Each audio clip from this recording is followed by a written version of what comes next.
আরো বুঝাচ্ছি, শুনুন। এমন একটা সময় সম্পর্কে নবীজি ভবিষ্যৎবাণী করেছেন যে আমার উম্মতের মাঝে কঠিন একটা সময় আসবে।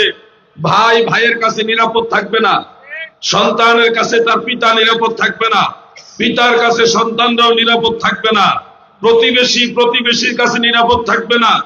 এমনকি একজন আরেকজনকে মারবে, কেন মারছে সে নিজেও জানবে না, বিনা অপরাধে মানুষকে হত্যা করবে, এবং যে মারা যাবে সেও জানবে না আমাকে কেন মারতেছে।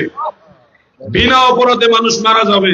আল্লাহর হাবিব যখন এই কথাগুলি বয়ান করলেন, সাহাবায়ে কেরাম বললেন, ইয়া রাসূলুল্লাহ, তখন আমরা কি করব, আমাদের করণীয় কি?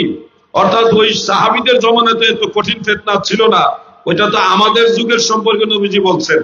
তো সাহাবায়ে কেরাম আমাদের করণীয়টা কি এটা প্রশ্ন করলেন, ইয়া রাসূলুল্লাহ, আমাদের করণীয় কি?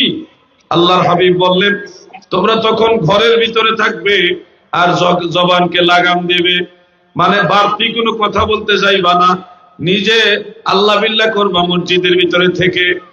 বেশ কয়েকটা কিতাবের মধ্যে হযরত আলী রাদিয়াল্লাহু আনহু থেকে রিওয়ায়াতটা বর্ণিত। এজন্য আপনাদেরকে